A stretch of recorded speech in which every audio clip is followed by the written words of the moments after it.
रामचरितमानस हिंदू आस्था का प्रमुख मानबिंदु है, जिसमें भगवान राम के चरित्र का वर्णन किया गया है। इस ग्रंथ में आदर्श भाई, पत्नी, माँ, गुरु, भक्त, राजा और सेवक का श्रेष्ठ स्वरूप मिलता है। यही कारण है कि आज के समय में भी यह ग्रंथ देश के घर घर में लोकप्रिय है। क्या हिंदू, क्या मुस्लिम, जिसने भी राम को जाना वह राममय हो गया। इंडोनेशिया जैसे मुस्लिम देश में भी लोग भगवान श्री राम को अपनी संस्कृति का हिस्सा मानते हैं। इंडोनेशिया के बाली द्वीप में एक महारामलीला का मंचन होता है, क्योंकि यहाँ के मुस्लिम समुदाय का मानना है कि उनके पूर्वजों ने किसी परिस्थितिवश इस्लाम अपना लिया था। उन्होंने अपनी उपासना पद्धति तो बदली, लेकिन अपनी संस्कृति नहीं। थाईलैंड की राजधानी को अयोध्या और थाई राजा को राम कहा जाता है। त्रेता युग में जन्मे दशरथ नंदन भगवान श्री राम की कथा भारत के सांस्कृतिक सार की कथा है। उसी कथा का वर्णन हनुमान भक्त संत तुलसीदास जी ने श्री रामचरितमानस में किया है, जिसे लोक भाषा अवधि में रचा गया है।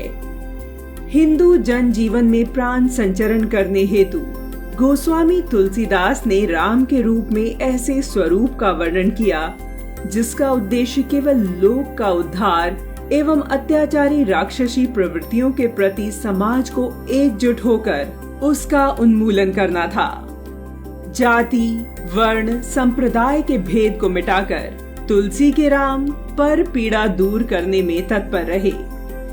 उनके जीवन में चाहे जितने संकट आए, उन्होंने लोकोद्धार के संकल्प का परित्याग नहीं किया। समाजवादी चिंतन करने वाले लोक कवि तुलसीदास जी की समाजनिष्ठ छवि ही उन्हें लोकनायक सिद्ध करती है। तुलसी के काव्य में संघर्ष और कलह के स्थान पर सामाजिक समरसता के सिद्धांत को सर्वोपरि माना गया है। राम राज्य में छुआछूत, ऊंच नीच, गरीब अमीर और लिंग भेद का कोई स्थान नहीं था। न ही ये कुरीतियां भारतीय समाज का हिस्सा थीं, लेकिन अपनी ही संस्कृति से विद्वेष रखने वाले स्वार्थी राजनेता तथा कुंठित मानसिकता से ग्रस्त कुछ लोग इस ग्रंथ पर भेदभाव का आरोप लगाते हुए इसे बैन करने की मांग करते हैं और इस हद तक गिर जाते हैं कि इसकी प्रतियों को भी सार्वजनिक स्थल पर जलाते हैं। यह हिंदू सहिष्णुता ही है कि ऐसी विकृत मानसिकता वाले लोगों को हिंदू समाज उनकी नियति पर छोड़ देता है, क्योंकि ऐसे लोगों की नियति प्रभु श्री राम ही तय करते हैं।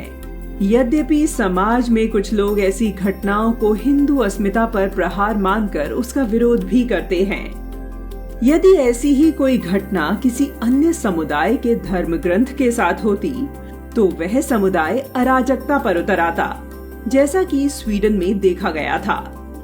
यह उदाहरण इस बात को समझने के लिए पर्याप्त है कि सनातन धर्म के स्वभाव में ही सहिष्णुता है। यह स्वयं पर आघात करने वाले के लिए भी ईश्वर से सद्बुद्धि मांगता है। सनातन संस्कृति में अराजकता का किसी भी रूप में स्थान नहीं है, न ही हमारे धर्म ग्रंथ इसकी शिक्षा देते हैं। तुलसीदास ने अनेक ग्रंथों की रचना की। इनमें रामचरितमानस, कवितावली, विनय पत्रिका, दोहावली, गीतावली, जानकी मंगल, हनुमान चालीसा, बरवै रामायण, रामलला नहुछु आदि विशेष रूप से उल्लेखनीय हैं।